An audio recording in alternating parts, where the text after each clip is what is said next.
Ano po masabi ninyo sa latest update po ng World Bank patungkol sa bahagyang pagbaba ng GDP ng ating bansa? I think before it was 5.3, ngayon bumaba ng 5.1. Hindi na yan nakakasurpresa, Franco, no? Kasi ang nakikita natin sa ngayon, itong mga domestic issues diyan sa Pilipinas, no? Particularly yung mga issue sa korupsyon, sa issue ng pamamahala, yan ay ngayon ay nakakaapekto na ito sa lagay ng ating ekonomiya. So kahit anong gawin ni Marcos Jr., hindi nagkakaroon ng epekto, Franco. Eh. Kung makikita mo ha, a few months ago, in response dun sa mahiya naman kayo na speech niya nung SONA, naglikha sila ng ICI. In the hopes na baka itong mga ganitong klaseng moves ay magkaroon ng impact sa ating ekonomiya. Nakita natin, wala. Ang nakita natin is that instead of tumaas yung paglago ng ating ekonomiya, mas lalo pa itong bumaba.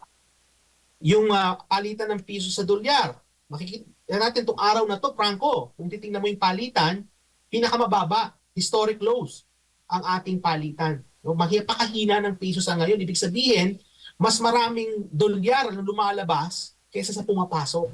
Yun ang ibig sabihin ito. So, mahina ang ating ekonomiya or humihina ang ating ekonomiya, and yet yung ginagawa ni na Marcos Jr. ng mga interventions, kagaya halimbawa yung ICI na yan, hindi naging epektibo in terms of influencing yung trajectory ng ating ekonomiya. Ngayon, ano na naman ang mga bako nilang pakulo?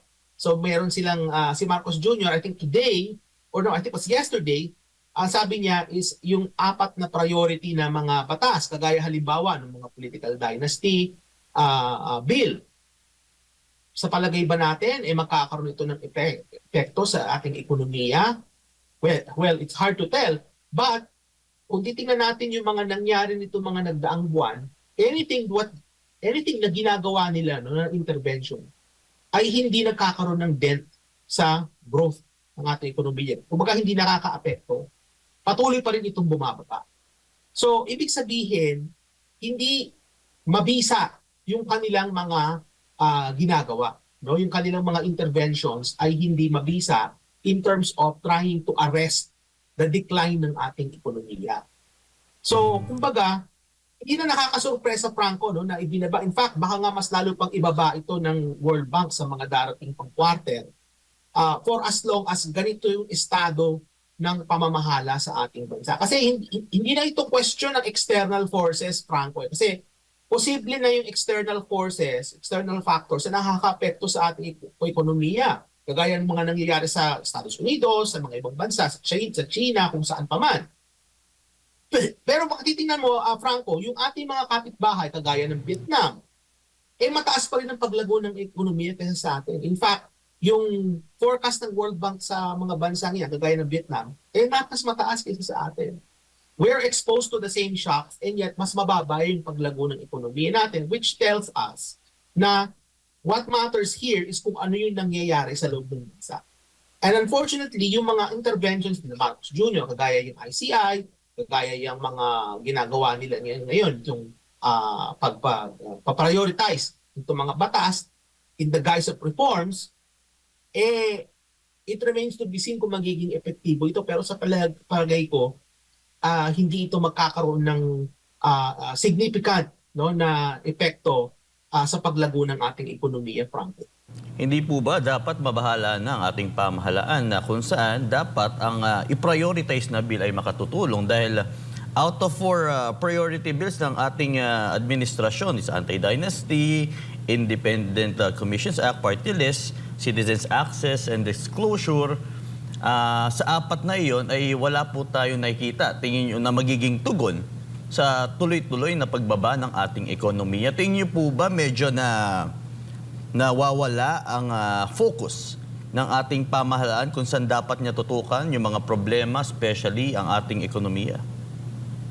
Hindi lang nawawala sa focus, Franco. Talagang wala na sa focus ang ating gobyerno in terms of trying to improve our economy. Wala na sa wala na sa focus ito nakikita natin. Kasi ang gobyerno natin ngayon has been totally distracted by issues related to graft and corruption.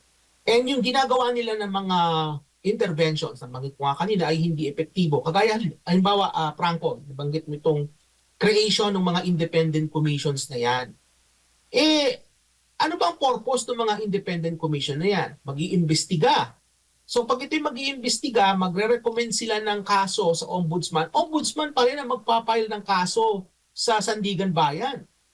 So kumbaga, what these independent commissions are doing or going to do is a duplication of what other government agencies should be doing. So clearly, makikita mo na inefficient yung gobyerno. Kasi kung yan ang efficient, hindi mo na kailangan mag-create pa ng mga ganitong ahensya para maggawin yung mga investigasyon na yan because there are already agencies doing this. On top of that, the president has access to billions of confidential funds that the president can use to do the investigations. Saan napunta itong mga confidential funds ng ating Pangulo? Diba? So dinidikdik ng mga makakaliwa si Vice President Sara Duterte about confidential funds that was spent in a few days for 125 million. And yet, they are not questioning the billions of pesos of confidential funds ng Pangulo. So makita mo yung double standard ng mga critics ng ating ikalawang Pangulo. No? Na-segue ko lang.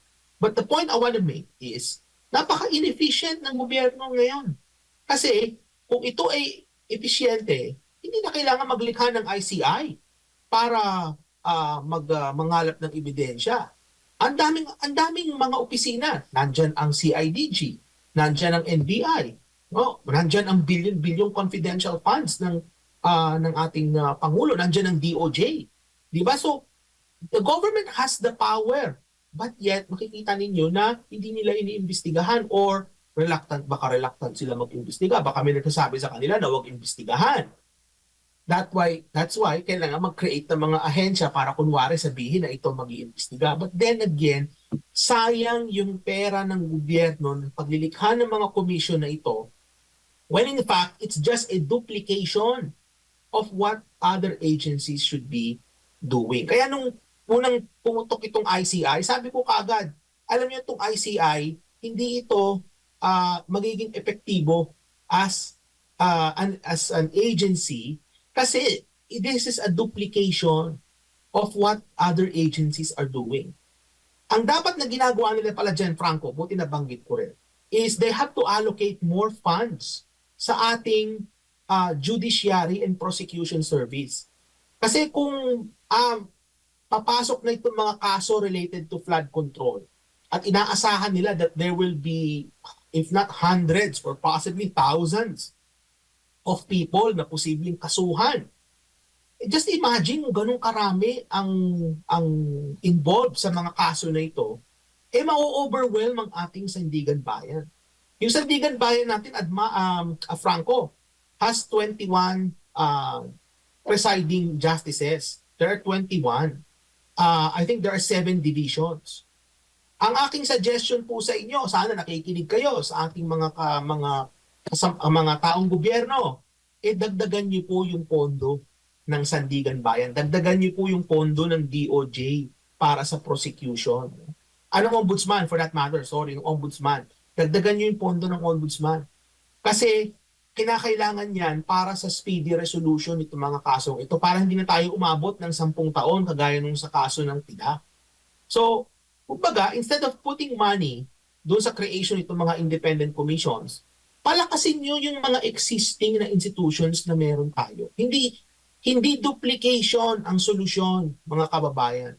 Kung hindi, ang much efficient and effective use of government resources. Yun po ang kinakailangan nating gawin dyan, mga kababayan. And so, in other words, Doc, this ICI really shows that it's just another waste of fund ang ginagawa ng ating pamahalaan.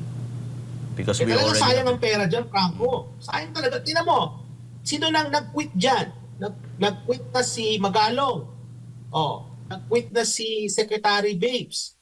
So, ibig sabihin, walang kwenta itong ICI na ito. Kasi makikita mo yung mga personalidad na inaasahan na sila yung mamumuno ng pag-iimbestiga, sila mismo umaayaw. So kumbaga, from a leadership point of view within the ICI, may problema na tayo. What more pa kaya yung mismong dapat na ginagawa? Kaya I won't be surprised, Franco, that in the next few months, baka itong ICI magsara na. I won't be surprised. Magkasara yan. Kasi pagka, bawa na ibigay na nila yung mga ebidensya related to flood control dito sa ombudsman, wala na silang gagawin. So closed na yan. Kasi nga, ang focus nila, it seems, sa ngayon, is related sa flood control. Kaya I won't be surprised if sa kinalaunan magsasara yan. But ang punto ko dito is creation of these commissions, commission on infrastructure, o independent, may mga pangalan pa sila dyan, Independent People's Commission. These are duplications. Ito nga, Franco, ang tawag ko dyan ay commission, consumission. Kasi nga, these are duplications. These are duplications of existing na mga kapangyarihan ng mga existing na agencies na meron ng ating gobyerno. Kaya dapat yan, palakasin na lang nila yan. Hindi sila dapat nag-duplicate ng mga trabaho. Correct. Kasi isa rin po yan sa dahilan ni Babes Singson sa patungkol sa kakulangan ng budget ng ICI. Kaya hindi daw nila may push, wala sila may pakulong dahil sa kakulangan niya. Pero sa maiba lang po ako, Doc, ano po ang magiging susi para somehow makabawi po ang ating bansa sa ating ekonomiya?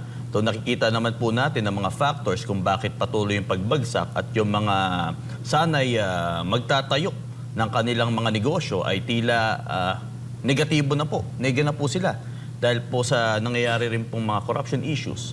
Ano yung way or susi para somehow makabawi po ang ating bansa?